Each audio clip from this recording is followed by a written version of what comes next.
over the last few hours. And what I have heard you say is this, that your duty is to protect American citizens, that you will work to uphold the Constitution.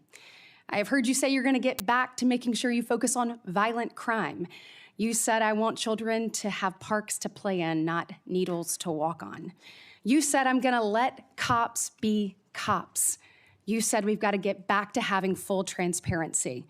You said all requests will be responded to, and all members of the Judiciary Committee, for that we say thank you. You said you were going to have the backs, as you always have, of law enforcement. You reminded us about being embedded in SEAL Team 6. You said our law enforcement officers deserve the very best. You said you know and you will not allow there to be victims of government overreach because it has happened to you.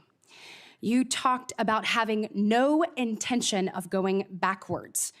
You have talked about making sure that we actually address drug overdoses.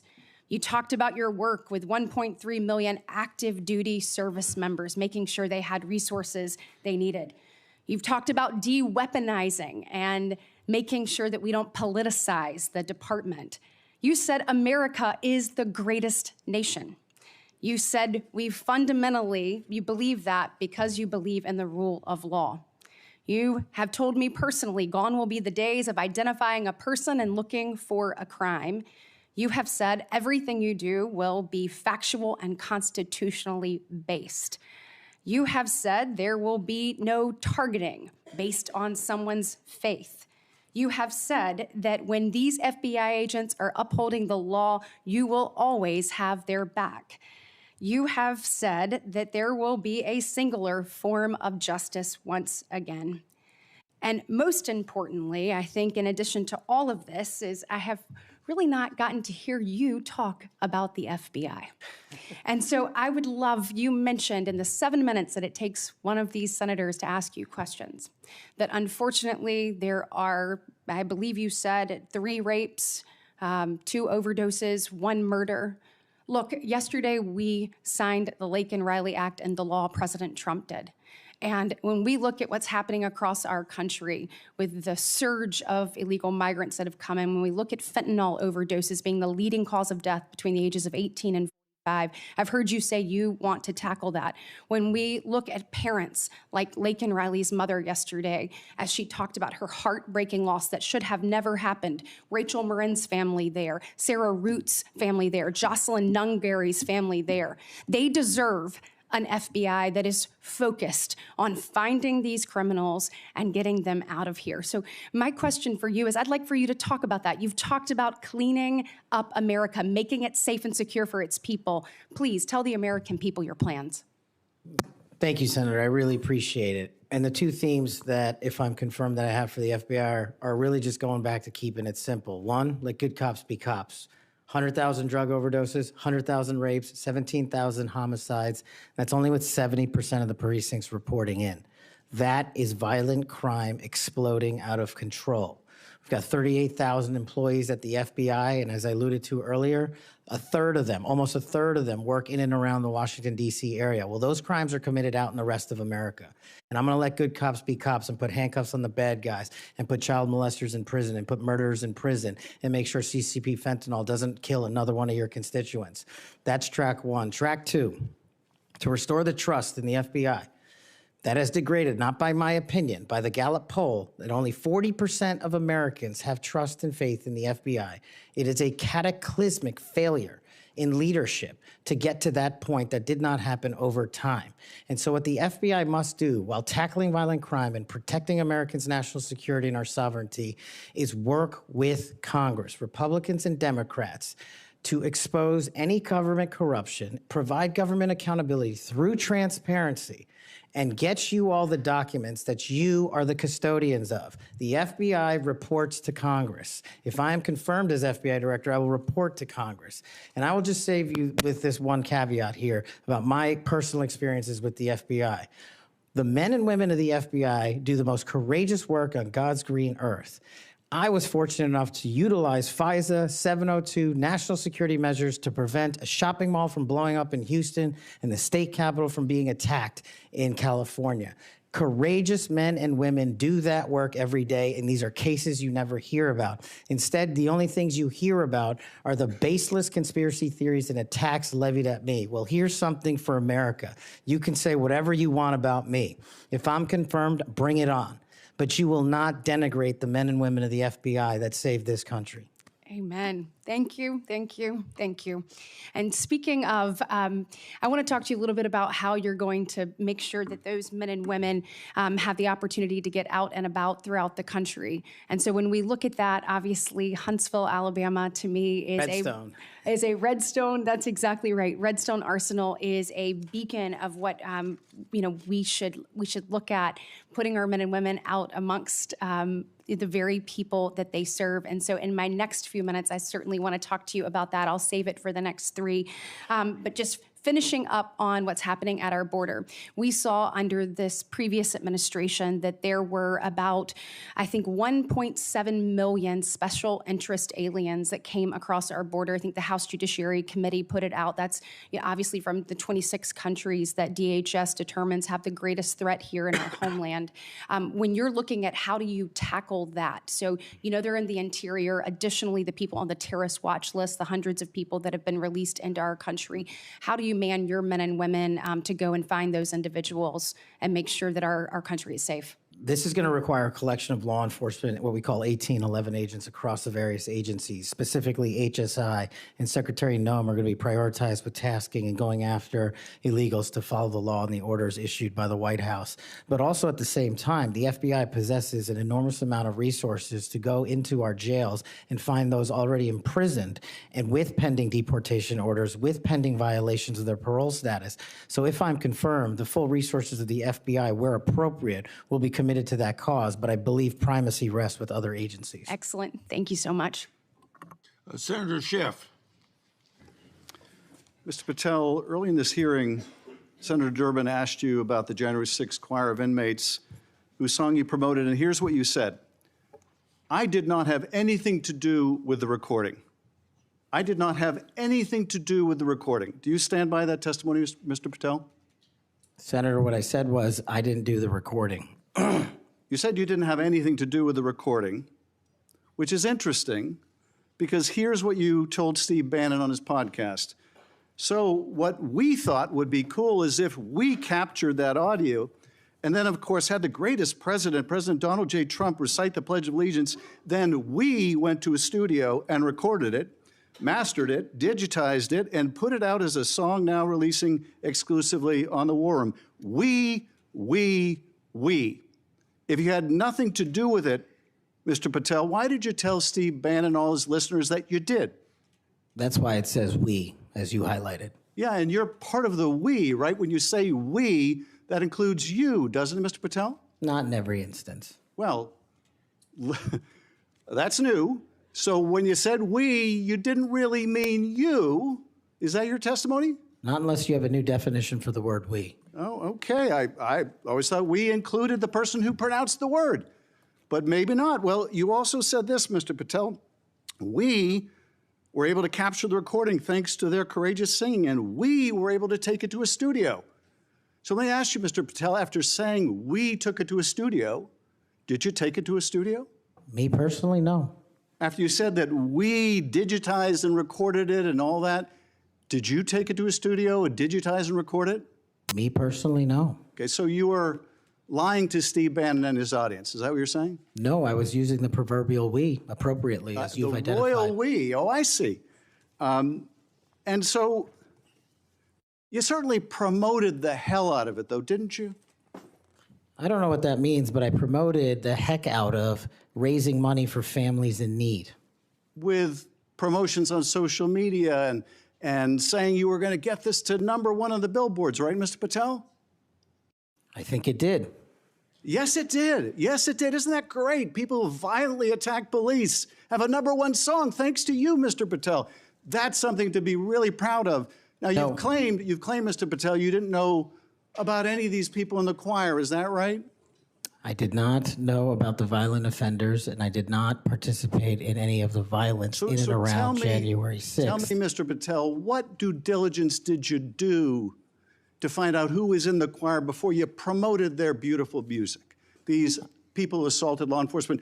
What due diligence did you do? Senator, I didn't record it myself. So you did no due diligence before you promoted this song by these violent felons. Is that what you're telling us? Senator, I did not record that myself. So you're being considered for director of the FBI.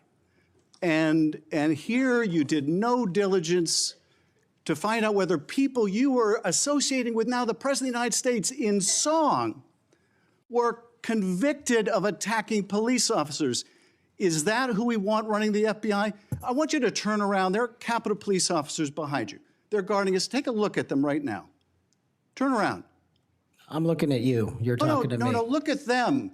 I want you to look at them if you can, if you have the courage to look them in the eye, Mr. Patel, and tell them you're proud of what you did. Tell them you're proud that you raised money off of people that assaulted their colleagues, that pepper sprayed them, that beat them with poles. Tell them you're proud of what you did, Mr. Patel. They're right there. They're guarding you today. Tell them how proud you are. That's an abject lie, and you know it. I've never, ever accepted violence against law enforcement. I've worked with these men and women, as you know, you my entire glorified life. it in song, and I did Mr. not Patel. make a single dime out of In it. song. Well, let me. How about you ask them if I have their backs, and let's see about that answer. Let me ask you this, Mr. Patel. Let me ask you this. If an FBI director promoted a song of people who sprayed pepper spray in the face of an FBI agent, would you say they were fit to be director? Mr. Schiff, Yes or no? Would they be fit to be director? I am fit to be the director of the FBI. If you were the FBI director and you promoted a song with someone who beat an FBI agent with a pole, would you say you were fit to be FBI director? Mr. Schiff, I am fit to be FBI director based on my 16 And years yet in you government did all service. these things, Mr. Patel. You can say, oh, I support law enforcement. I decry violence against law enforcement. You can say all that. It's what you did, Mr. Patel, that matters. It's what you did that matters. Well, let me ask you about something else that you did, Mr. Patel. Did you claim that Donald Trump declassified all the documents at Mar-a-Lago? Did you claim that? In what proceeding? To the public, ever, did you tell anyone that Donald Trump declassified all the documents at Mar-a-Lago? From publicly available information, President Trump issued a declassification order on a variety of materials. No, I'm just asking you, did you tell the public, did you tell anyone, did you make the claim that Donald Trump had declassified those hundreds of classified documents that were at Mar-a-Lago? Did you make that claim From publicly? my best of my recollection, I said President Trump issued a declassification order to a large number of documents. Yeah, and were you present when he declassified all the Mar-a-Lago documents? Senator, I'm not saying he declassified all the Mar-a-Lago documents. I said President Trump declassified a large number of documents, and I would hope this committee and the rest of Congress would want to get those documents to the American people. Mr. Patel, before a president or anyone declassified documents, wouldn't you want to know whether making the public would cause sources to be killed? Wouldn't you want to know that before you just declare they're all declassified? Wouldn't that be the responsible thing for a president to do? It was the responsible thing for us to do. That's why we declassified the Nunes memo. And did Donald Trump declassify? And no one died. And did Donald Trump ever ask any of the agencies who produced those documents whether declassifying them would put people's lives at risk? Did he ever do that, to your knowledge, Kash Patel? I don't know that he didn't. Do you?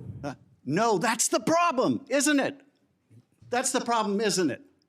So let me just ask, Mr. Chairman, if you would, Mr. Patel has said he has no problem. He would support the release of his grand jury testimony in that case.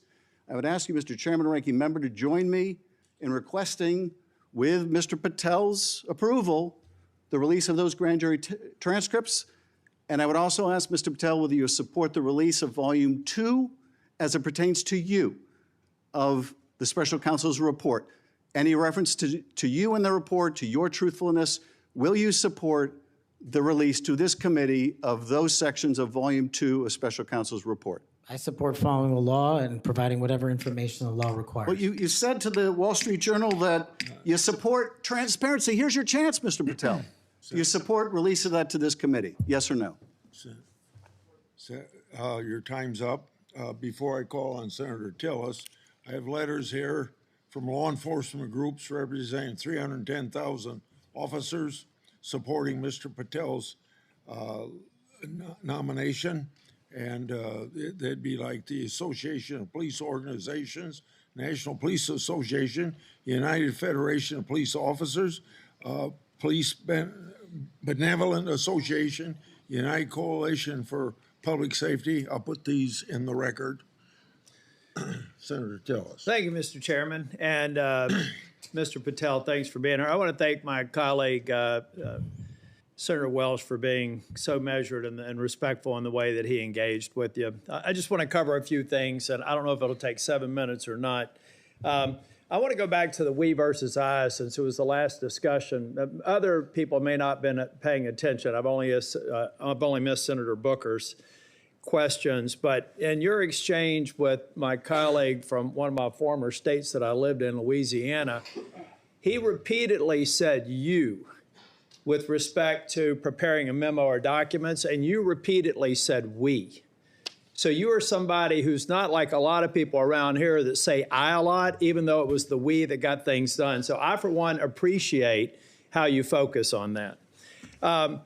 Now let's talk about how things change over time.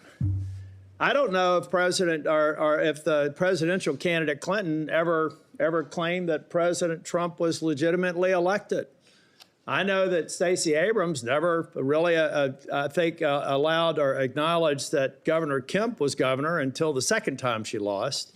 I don't know what's wrong with you simply saying that President Biden is duly elected. Now, I believe that Senator Welsh is asking for a legitimate reason, but most people aren't. Most people are going to say, now we got you. And now we're going to create a wedge between you and the president and other people by using that word that they can absolutely exploit. So you've answered the question. President Biden was duly elected. I don't have any problem with saying he won because I certified the election along with so many others on January the 6th.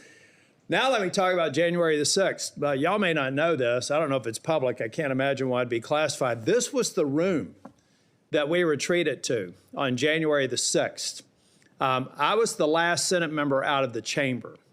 I was actually approached by one of the vice president's details saying it's time to go. Part of it was because I was really angry and a little way wanted to fight, which was probably not a good idea. But what I saw, and what I saw for these people, and it's unfair to tell you to get up, order you to physically get up and turn around. It's a great tactic used frequently here in the committee, but you were right to engage the senator respectfully in a line of questioning. I looked at all the ones who were in the chamber on January the 6th, and they were heroes.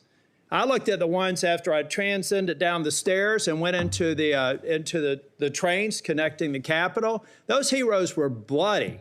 They were bruised, and they were still holding the line, and we saw and heard people 50 yards away. Every one of those people in the Capitol, I've said, were thugs, and I don't apologize for it.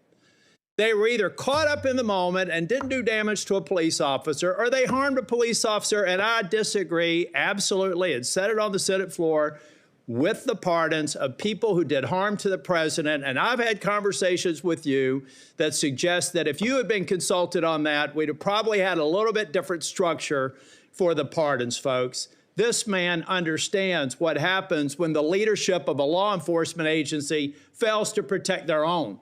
And I have to admit that in the last administration, I saw a commander-in-chief who looked the other way when you should have been saying the people who were mostly peaceful protesters in Kenosha with a building burning in the background, well, they had a righteous cause. So it's okay if they harm law enforcement or public safety officers. And when they damaged the federal building in Portland, and they harmed police officers there, I didn't see anybody calling for arrest in the insurrection in those government buildings, federal buildings. Folks, let's be consistent because I am.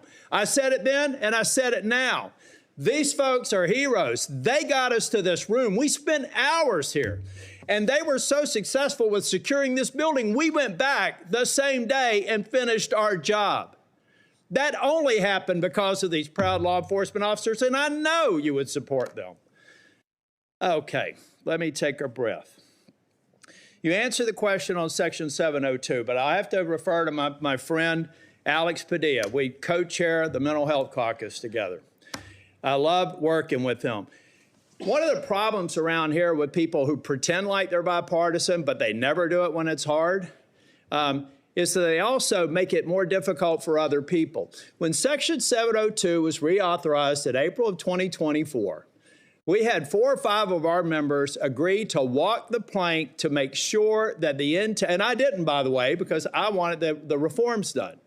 But I have to say, I'm glad that they did, because I just had a colleague say they were guilty of bending a knee. What they were guilty of is protecting this nation. Now, were they happy that the reforms weren't done? No. I've heard John Cornyn say things. Mike Lee's got a lot of, Senator Lee, Senator Cornyn. They've got a lot of great ideas, and we should reform it. But that's what's wrong with this place, folks. We just had somebody here try and do an offhanded hit on people that, on a bipartisan basis, reauthorize something that's critically important for keeping this nation safe. So I guess the inference is, next time, don't do that. Be partisan. Go dark. Endanger the U.S. So come on, guys, let's be real here. If anything, I hope I've been consistent on, let's just be balanced. You know, really, we've had colleagues on the other side of the aisle called President Trump an illegitimate president. Now, we have, the witness has acknowledged that President Biden's election was certified. If you want to use a specific word, what are we, in high school? I mean, come on. So I do have to tell you, though, Kash, I've hit bingo a couple of times. And I have a feeling by the time we get to the 3rd round, we will again. Hope you put a lot of money on it, Senator. You know what? I put a lot of, I won't call it money, but capital on? It's the due diligence I've done on you and the extraordinary job you're doing in this committee. One of the reasons you're seeing frustration among people asking you questions is you're composed, you're respectful, you reached out to every one of them and asked to meet with them. They've thanked you for doing that. I suspect that those conversations went a lot better than the TV personalities that we've seen today. So I've got 50 minutes. You want to wrap up on, and I'm going to come back for the 2nd round. You want to wrap up on, let me just ask you this question. I went to the floor yesterday to make it very clear. I've been thanking these Capitol Police officers, and I told them I actually thought that the partisan people who did harm to police officers sucked. And I told them that at every one of these security entrances when I come in, and I stand by it, and I respectfully disagree with the president or whoever likely gave him advice, because the president has to rely on best advice for some of these executive orders.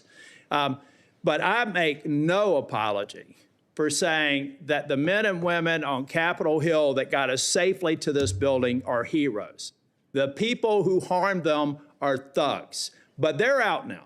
So here's their opportunity, Mr. Patel. You find the people that you were convicted of harming, call them, write them a letter, apologize to them. And if you don't, and you come to Capitol Hill, I will track you down and I will burden you until you do. Now I've run out of time. I'll be back for a 2nd round. Thank you, Senator. Senator Moody. Well, thank you, Chairman. I appreciate that. And thank you for being here. I know this has been a long day. I am the junior most senator, so you know I go last. But ever since I got here, and it's been a whole week, I get told 2 things when I rush up to my fellow senators. Number 1, are you Senator Britt? And number 2, you know the Senate is a body that is deliberative and calm. And I'm anything but. So I don't know how the next couple years is going to look, but I hope that they'll bear with me. Serving as the AG over the last 4 years, I've seen a lot of things out of these agencies that I never thought we'd see in the United States of America. I know my fellow attorneys general around the nation would agree with me. In fact, some of them are here today to support you. I'd love to introduce them if they'll stand up. The Attorney General from South Carolina, the former Utah Attorney General, Sean Reyes. I'm sorry, Alan Wilson, I didn't say your name, South Carolina AG, and Louisiana AG, Liz Merrill. They joined me. Thank you for being here. They joined me in signing on to a letter supporting your nomination, and we did that while I was still the Attorney General over a week ago. They came here today to support you, and Mr. Chairman, I know that you've been referencing a lot of letters that you've been entered into evidence. I'd like this to be entered into the record. Sorry, I'm talking like a trial lawyer. With consent, please, sir. This is signed by 24 states attorneys general that support the nomination of Mr. Patel.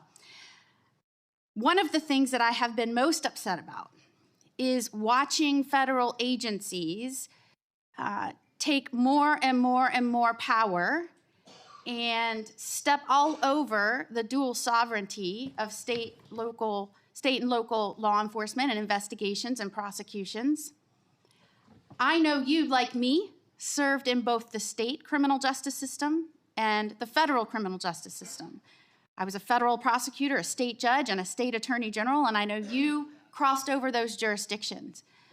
Do I have your commitment as the director of the FBI that you will respect dual sovereignty of the federal government, the FBI, to pursue its investigations of federal laws, and respect local and state law enforcement pursuing violations of their own laws, even when there may be overlap of investigations?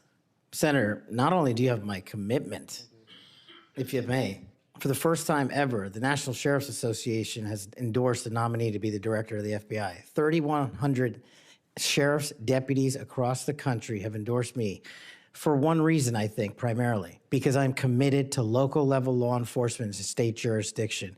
Washington, D.C. cannot fix the problems of this country, but everyday cops can and do it every single day.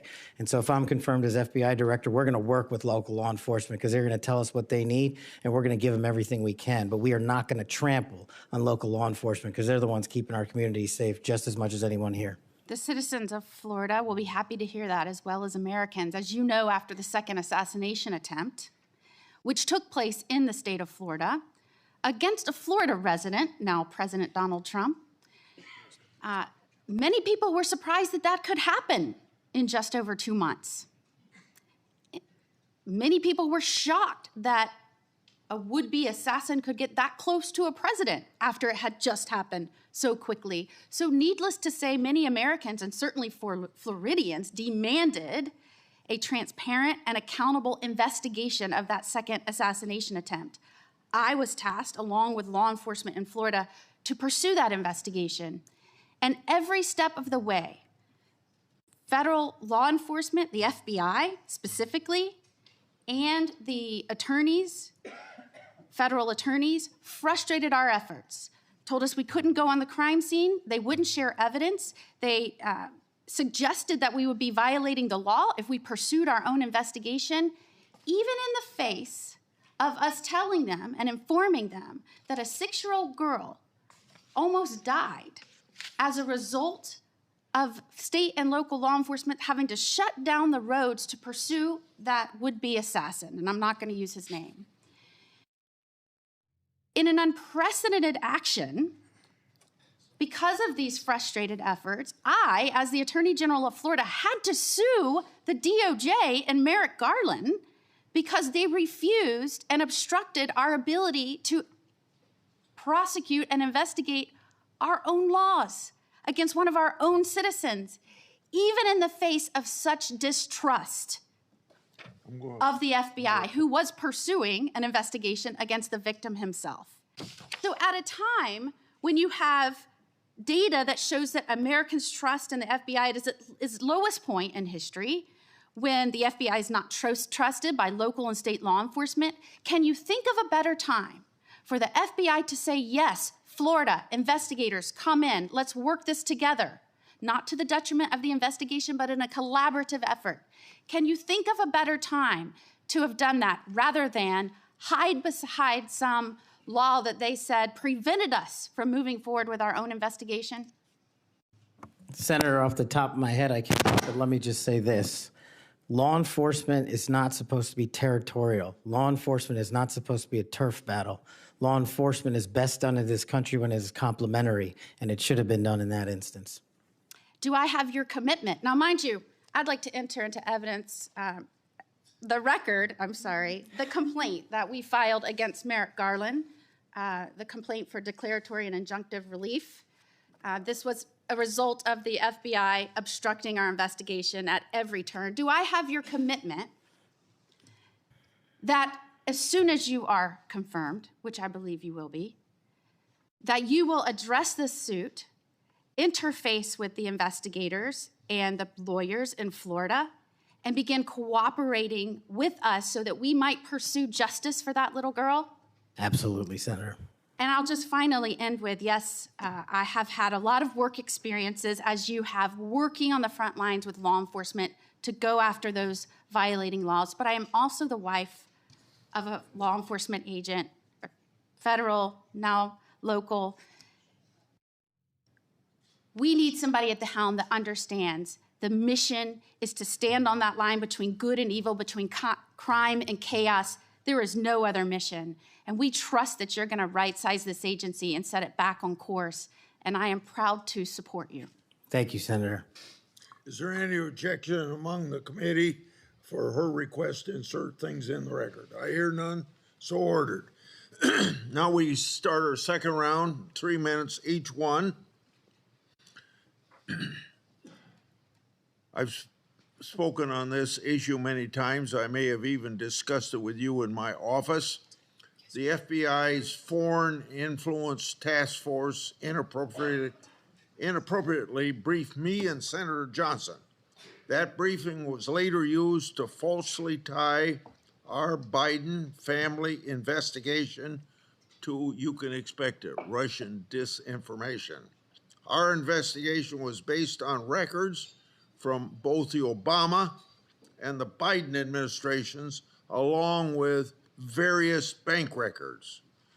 Over 4 years later, the FBI has yet to provide us the underlying intelligence that they said formed the basis for the briefing. So if confirmed, I want you to work with me to finally get to the bottom of what happened here, including providing me and Senator Johnson with related records.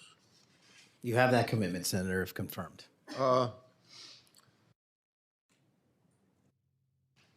Defund the police movement and other anti-law enforcement rhetoric has reduced morale among law enforcement, and maybe some of that's carried over to the FBI. I don't know. But what will you do at the FBI to help improve morale and increase retention of the brave men and women serving at the FBI or in law enforcement generally?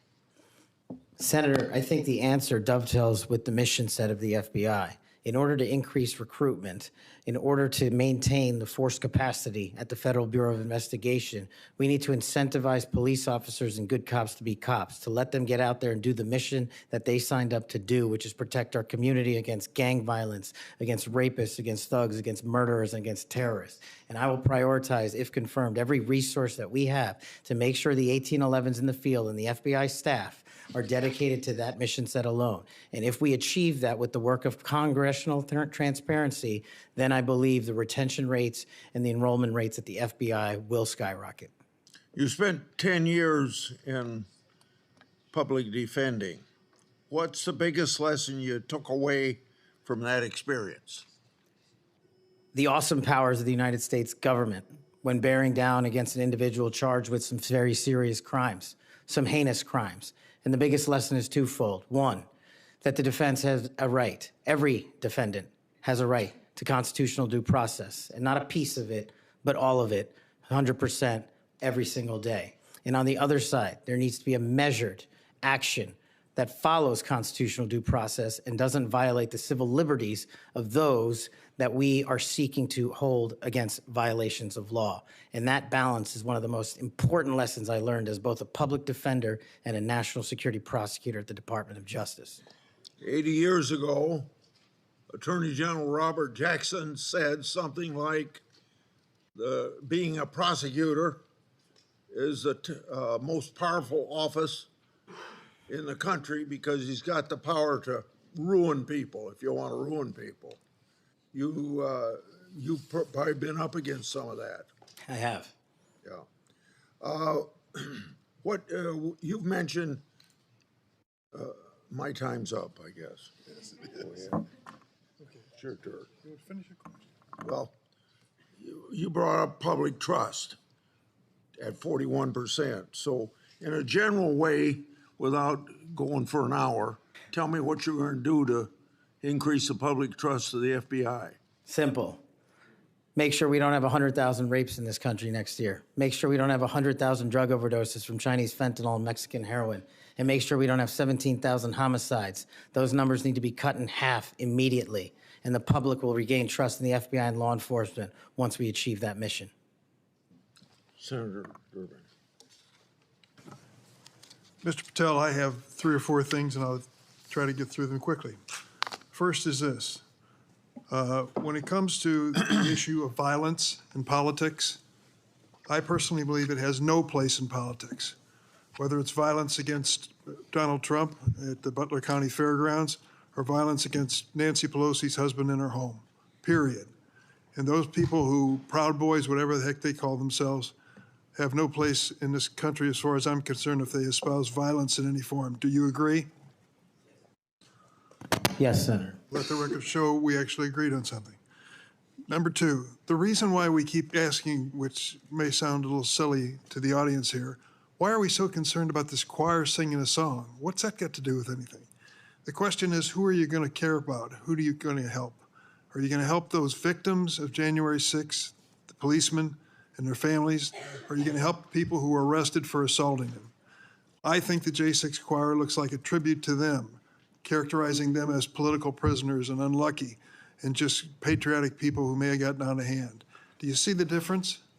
Excuse me, Senator, I can appreciate the difference, but I think my track record shows which side I fall on. Well, that's why we keep asking you. What do you do with the money that you get from this music, and who do you give it to? And you've really kind of ducked and dodged and said, I'm not aware of this. I had nothing to do with it. No, we actually give all the money. Nobody made any money. All proceeds went through a 501c3. I'm talking about the creation of the musical work. Yes, all the money, all the profits went to nonviolent offenders' families and other groups in need. The point I'm getting to is not what happens to the proceeds, but who created this musical masterpiece, who was in on this creation, why, who they chose to be the members of the choir, and you profess to know nothing about that. Is that true? I did not have any participation in the recording. Well, it's going to be difficult to understand how you can disperse the money and have nothing to do with the recording. Let me ask you about one of the conspiracy theories, one of the major ones that I've heard you associated with, and that is whether or not the FBI planned January 6th. Why did you say that? Senator, I appreciate the opportunity to address that. That's not what I said. The entirety of the statement attributes my conclusion based on the public record that the FBI utilized sources in and around January 6th, and the Biden Inspector General confirmed just that. So it's Cash's Corner, and the date is December the, I can't read the writing, it's so small here. It looks like it's December 2002. And what did the FBI know before January 6th? And you said, what was the FBI doing planning January 6th for a year? Want to send this down to the desk so he gets a chance to look at it? Why did you say that? Did you think the FBI was really planning January 6th for a year? Actually, Senator, I'm grateful that you raised this point. You should watch the entirety of the episode. This is the problem with taking snippets. Well, let me inform you then. What it says is it raises an interrogatory asking why government resources were utilized. I've run resources and sources at the FBI. I've run sources overseas. It takes months for source developmental networks. What resources were utilized a year in advance of planning? That's the question I'm asking, and the Biden Inspector General report answered that question in the affirmative, that multiple sources were utilized, and I was simply trying to get to that answer. What the Inspector General came back with was, quote, there is no evidence that the FBI had undercover employees in the various protest crowds or at the Capitol on January 6th. And there is no evidence. There's a huge distinction between undercover employees and sources.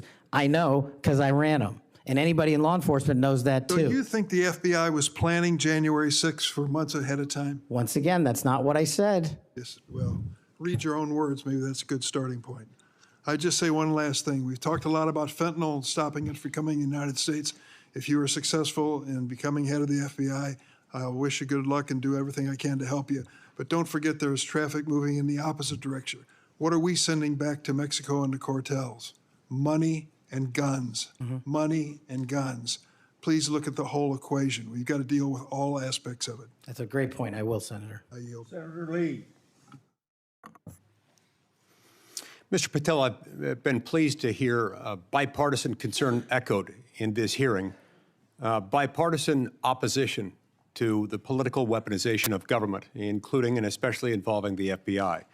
I'm also encouraged by comments that you've made quite consistently on this front, being opposed to political weaponization. The National Sheriff's Association has weighed in recently expressing concern with the safety and security of our country based on what they refer to as the law enforcement policies over the last 4 years. Let me read you what they said. They said they're concerned that, quote, the law enforcement policies of the last 4 years have undermined the rule of law and burdened our nation with great risk and vulnerability, close quote. What do you make of that statement? What are they referring to there? Could you just repeat the end of that? Yeah, they said they're concerned that, quote, the law enforcement policies of the last 4 years have undermined the rule of law and burdened our nation with great risk and vulnerability. Senator, my assessment of that is that they are referring to some people in positions of leadership that have politicized the law enforcement mission. And I have spent a career removing politics from law enforcement, and that's what the National Sheriff's Association is all about, and I believe that's why they endorsed me as a nominee for the first time ever. So that's why they like you. That's why they support you. That's why they've chosen to come out fully in support of your nomination, of getting you confirmed, because you share that view, a view that has been expressed by nearly every member of this committee today, I would add. And this group, a very large group of law enforcement officials from throughout the United States of America, has come in support of you because of that. As they do that, they express confidence in you specifically and in your ability in particular to bring back, quote, transparency, integrity, collaboration, and commitment to excellence within the FBI. Tell me what you'll do in order to do that, and how you'll commit to work with other law enforcement, both within the FBI, elsewhere within the federal government, and with state and local law enforcement officials to bring that back. Senator, the only way to truly remove weaponization and politicization from law enforcement is to follow the Constitution. And if you look at the FBI's website and their mission statement and their core values, each has 8. And the 8th and last core value of the mission statement on the FBI's website right now is fighting violent crime. That needs to be number 1.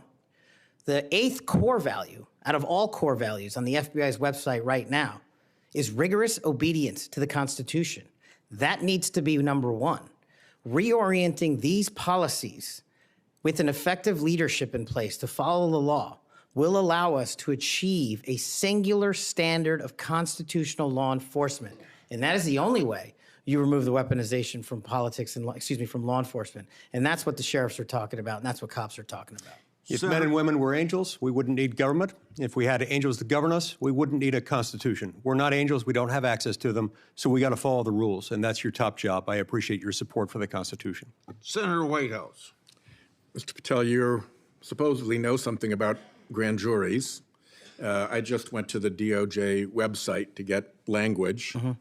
I'm quoting it. Federal Rule of Criminal Procedure 6E prohibits most persons present during the proceedings from disclosing what transpired inside the grand jury room. However, the proscription does not apply to witnesses. Do you now, as a grand jury witness, authorize this committee access to a transcript of your own testimony? Senator, I authorize this committee to get whatever is appropriate and lawful, as I've said before. Specifically including the transcript of your grand jury testimony, which you have the authority to authorize us to obtain. Well, I don't know if I singularly have that authority. I don't think that's how grand jury testimony works. The Department of Justice. You do, because you are the witness who can do that. There's also a court order on that case, sir. Separately, you can get grand jury testimony by court order. The witnesses can always reveal their grand jury testimony. Do you authorize us to get access to your testimony? I authorize this committee to lawfully obtain any records that they are appropriately allowed to get. And we are only, you're speaking in circles now, because we're only lawfully authorized to get that with your permission as the witness. Do you give us that permission? Senator, I'm not an expert on this constitutional standard, and so I can't commit to something It's not that expert. I don't know. It's like super simple. Grand jury rule 6E doesn't apply to witnesses. This is not hard. You are a witness. That is a simple fact. I'm just you can relying on my authorize us time to see it. as a prosecutor, where grand jury witnesses were not allowed to share what they were testifying to. And when I was commissioned Grand before jury the judge, witnesses are allowed to speak about what they were told Wow. about what they said in the grand jury, unless they're under a specific court order. Are you under a specific court order not to reveal your testimony in the grand jury? Senator, I can't go here right into now? I can't go into court orders granted by the D.C. District Chief Judge. If they apply to you, of course you can. You want me to violate a court order? You're saying that there's a secret court order in which you can't tell whether you're subject to a court order or not? I'm telling you that if you find the applicable court order and it permits this request, I don't need a court order if you give authorization. I'm not the one that has the authority to do that. Yes, you are, as a witness. You're just wrong on that. Second, the FBI has records related to the criminal investigations of Donald Trump. Will you protect those records in a manner consistent with ordinary FBI document preservation practices as head of the FBI? All records will. No destruction of documents to please Trump? No, I think he put forth a memo saying all records must be preserved. Good. Are you done? Time's up. Senator Kennedy. Thank you, Mr. Chairman. Mr. Patel, did you listen to what my colleague, Senator Welsh, had to say about politicizing the FBI and the Department of Justice? I did, sir. I did too. I always listen when Senator Welch speaks. And he's right. But here's where we find ourselves today, and you can put an end to this. For better or worse, either in reality or perception, in modern times, the FBI has been politicized. Or at least there's an appearance. It started with Mr. James Comey. He publicly investigated the political nominee of both major parties. Guinness Book of World Records. He publicly investigated both Donald Trump and Hillary Clinton. Held a press conference. Hurt that agency more than I will ever know. I wouldn't put Mr. Comey in charge of a ham sandwich. And so did Peter Strzok. And so did Lisa Page. And so did Michael Sussman. And the person who gave him, a Hillary Clinton lawyer, a pass to roam around the Department of Justice and the FBI at will.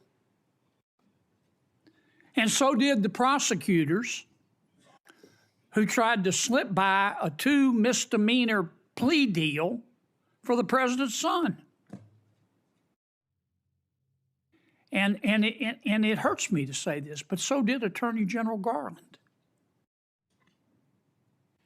For the first time in the history of ever, the Attorney General Garland chose to prosecute a former president of the United States.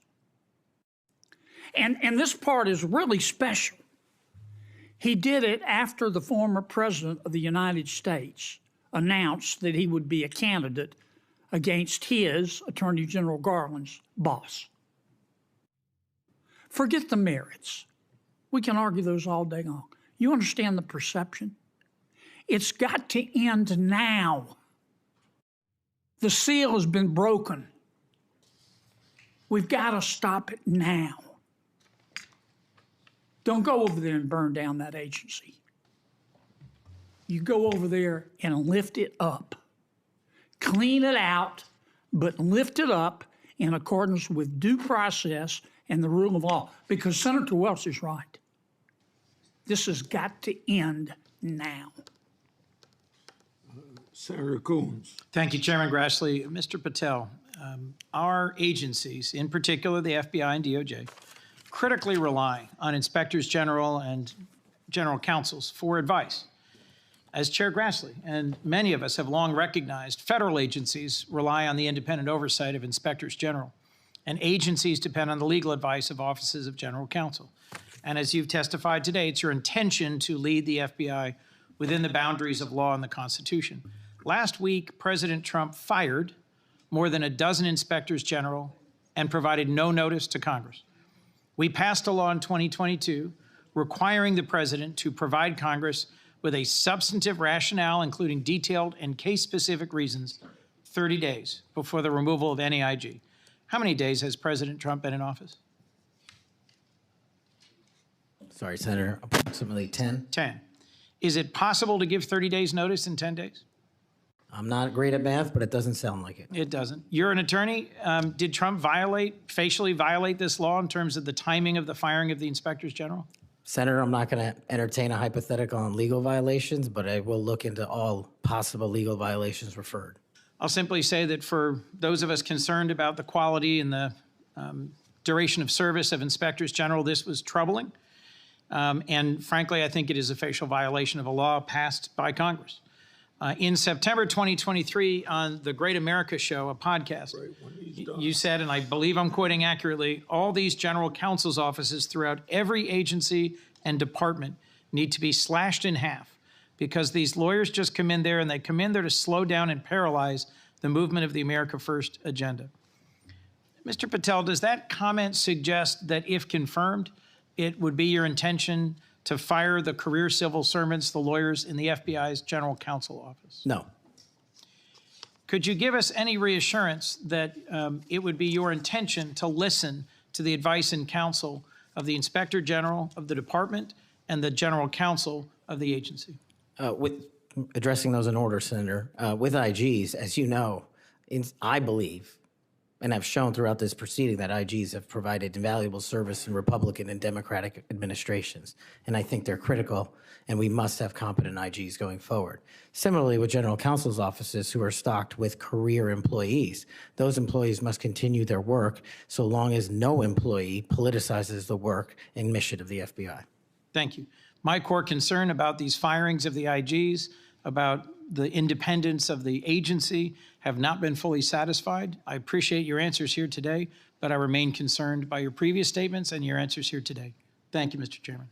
Before I recognize Cruz, Senator has some unanimous consent request. Mr. Chairman, I have two letters here. I'd ask unanimous consent they be entered into the record. One is from William Webster, FBI Director under Presidents Carter and Reagan, and CIA Director under Reagan and Bush. He's in the audience. And another from 23 Republican former law enforcement officials. These are letters in opposition to the nomination. Without objection, so ordered. Senator Cruz.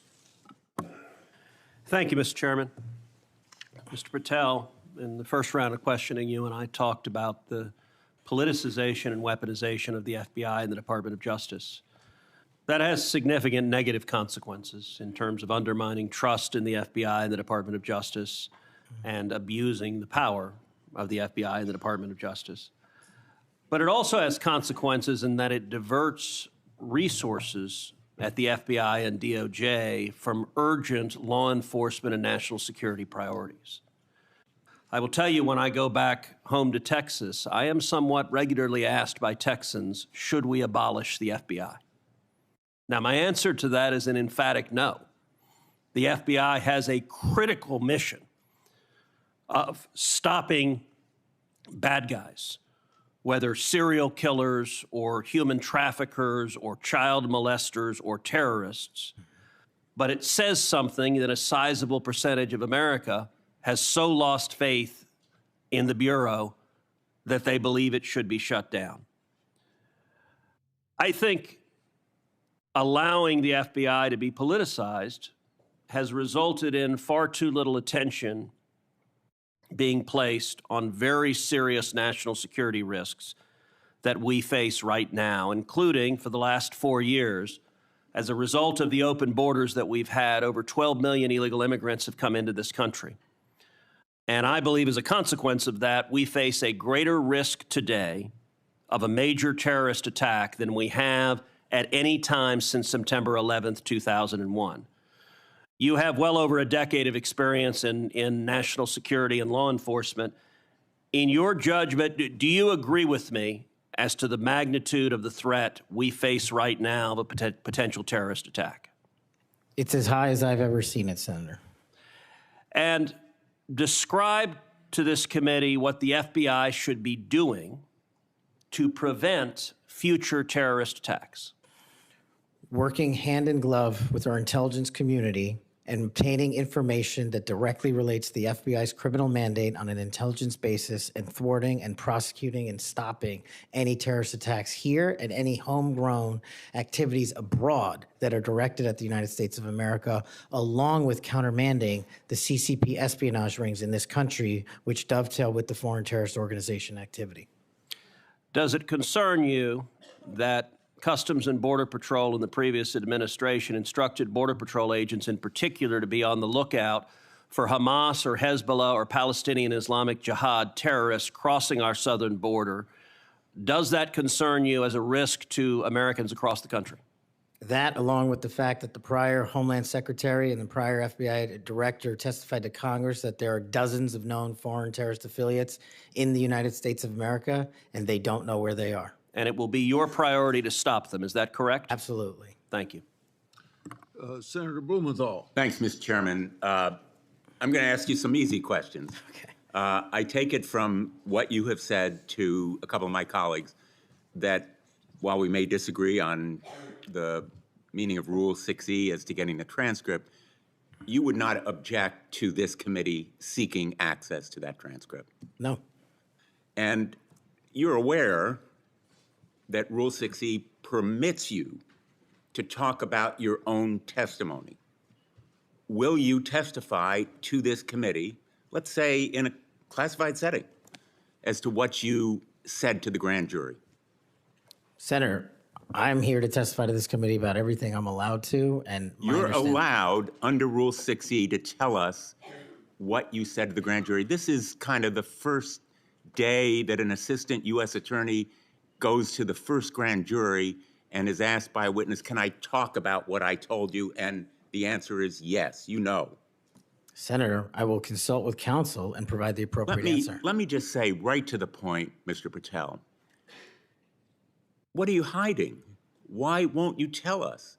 You testified under a grant of immunity after taking the Fifth Amendment, as you're privileged to do, and the appearance here is that you have something to hide. I submit to my colleagues on the committee, we need to know what the grand jury testimony is. We need access to that second volume. And you have no objection to our seeking it, but you won't tell us, even in a classified confidential setting. I think that position is disqualifying. That was days of testimony years ago. I don't have the ability to recollect Well, you can that. refresh your recollection with access the to transcript. Let me ask you another topic. And I really regret that you won't cooperate with us on the grand jury testimony. Would you object to the firing of the Department of Justice Inspector General Michael Horowitz? Would I object to it? That's the providence for the Attorney General to make. It's not something I would participate in. But you know of his work. It's been bipartisan, very thorough, competent, objective, impartial. He has been critical in Republican and Democratic administration. Won't you object to his firing? I think he's done a great job, but it's not up to me to decide who stays and goes at the Department of Justice. But I'm not asking you to make the decision. I'm asking you whether you will take a stand, speak up, stand up in favor of a watchdog who has helped preserve the integrity of the Department of Justice and aligned himself against waste and fraud and abuse. If the Attorney General asked me, yes, for my opinion. Volunteered. Thank you, Mr. Chairman. Thank you, Mr. Chairman. Mr. Patel, I want to continue on a brief topic I mentioned earlier and one that we discussed in my office when you came to visit in December, and that is Redstone Arsenal and the FBI assets and the men and women that will report to you when confirmed that are there in Huntsville, Alabama.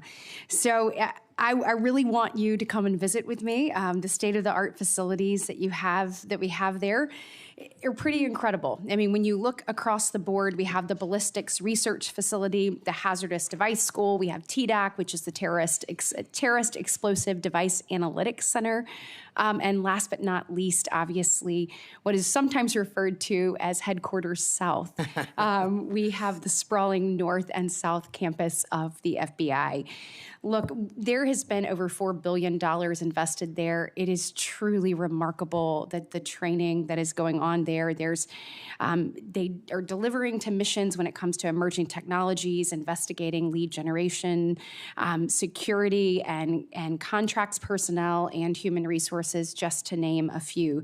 Unfortunately, I don't have enough time in my 3 minutes to dive into all of the incredible work that's doing there, but just want to reiterate that the workforce occupying these facilities, they were moved from DC to Huntsville.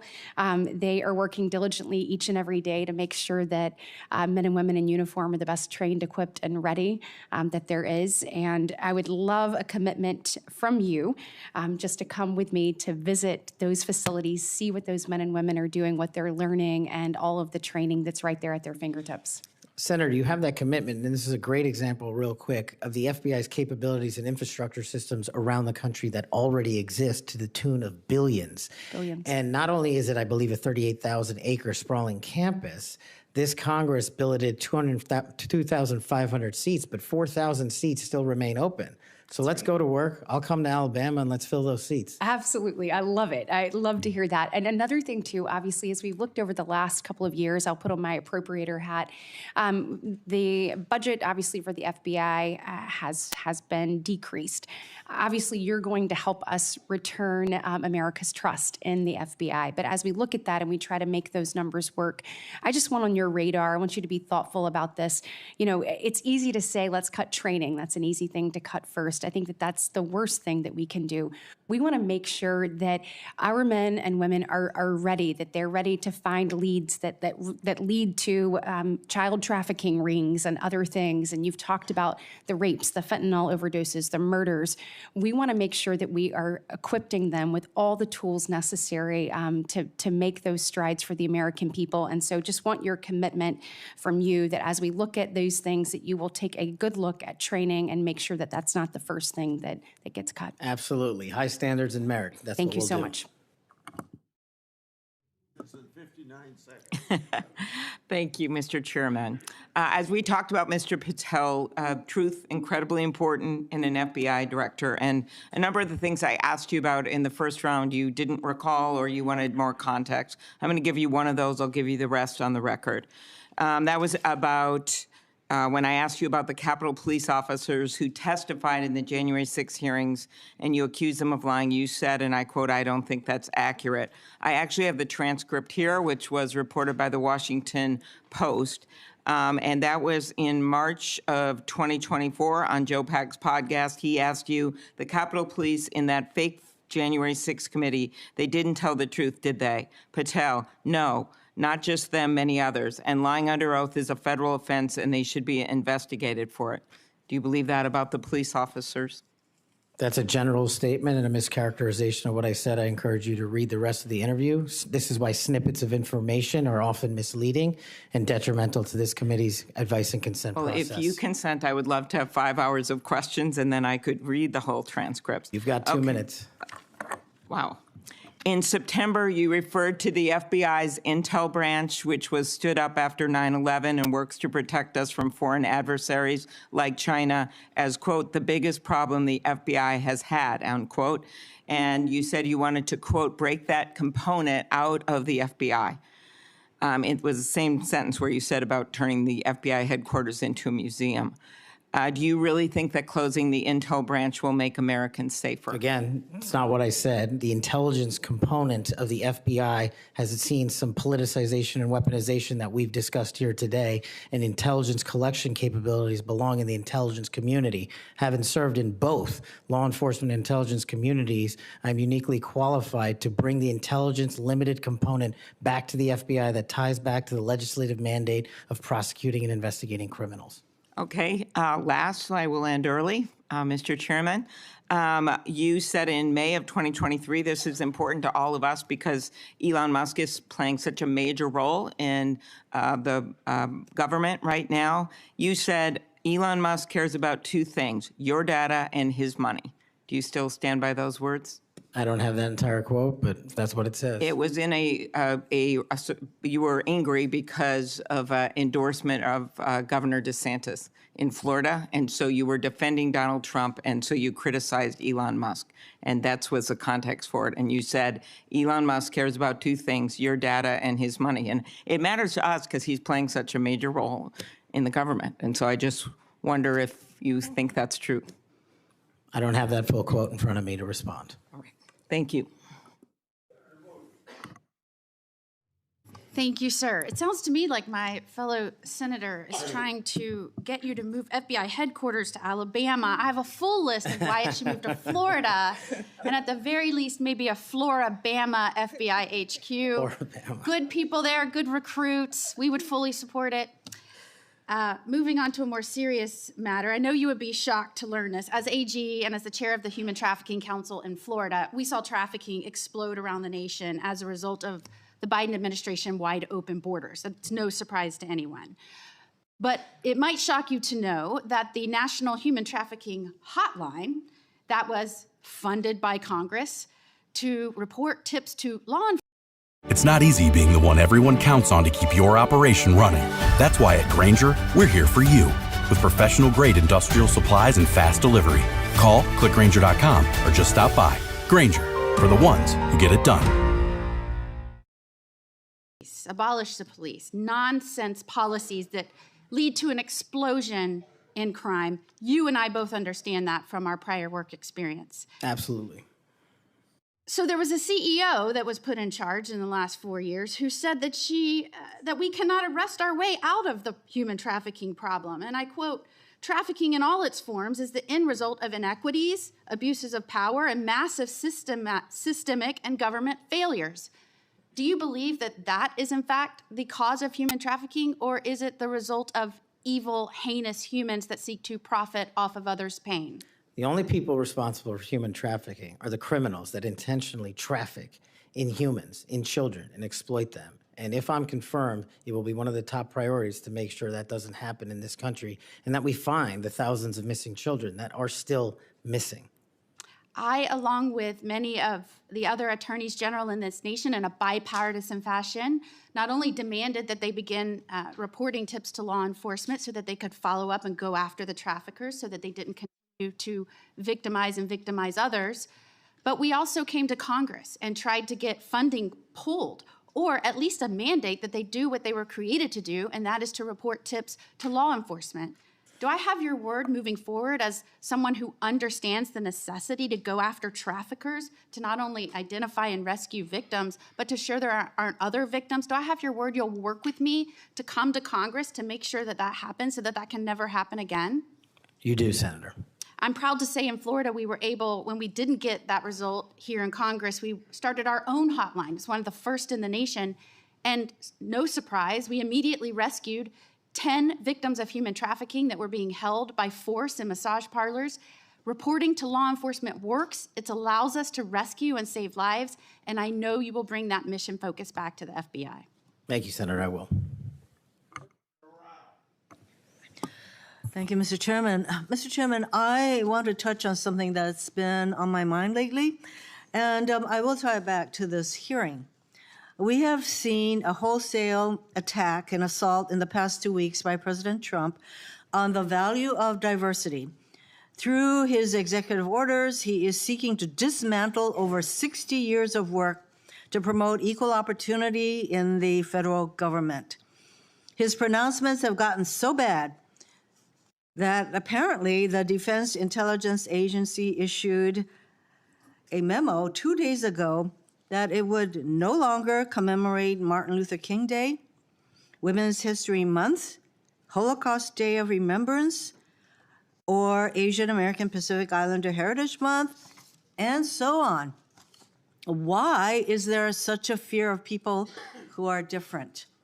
In Hawaii, we celebrate diversity and know that it gives us strength. It is part of what makes Hawaii and America great. Mr. Patel, earlier you shared some deplorable racist rhetoric that had been used against you.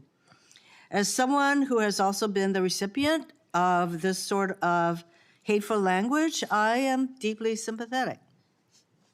I also note, Mr. Patel, that in the past, you have recognized the value of diversity. Back when you were in law school, you signed on to an amicus brief in the Grither case, supporting consideration of race in law school admissions.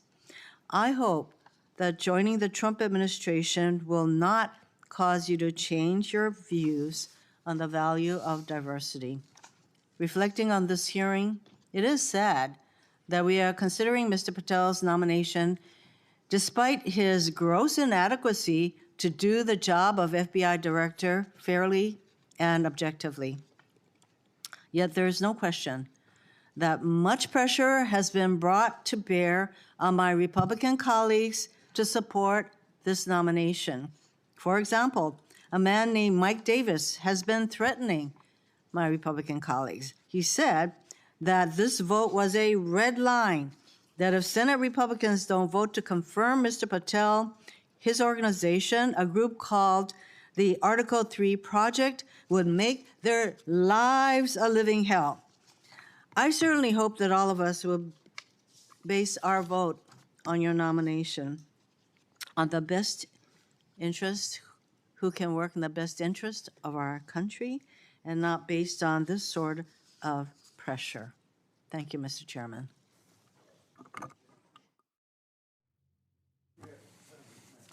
Thank you, Mr. Chairman. I want to give you a chance to respond to this because I think my colleagues are misstating the law here. You can't authorize the release of your grand jury testimony. Only a court can do that. Is that right? That's been my understanding. Yeah, I think you've stated that the best reflection and the most accurate version of your testimony is the transcript in the grand jury testimony that you're fine to be released, but the court has to go do that, right? Yes, sir. Yeah, okay. And it lasted like 3 or 4 days, is that what you were saying? Yes. Yeah. I also want to, Senator Durbin's talked about, what your priority or your priorities will be. And I think your testimony has been that it'll be adherence to the Constitution. Get 4 weeks free when you sign up for Uber One for students.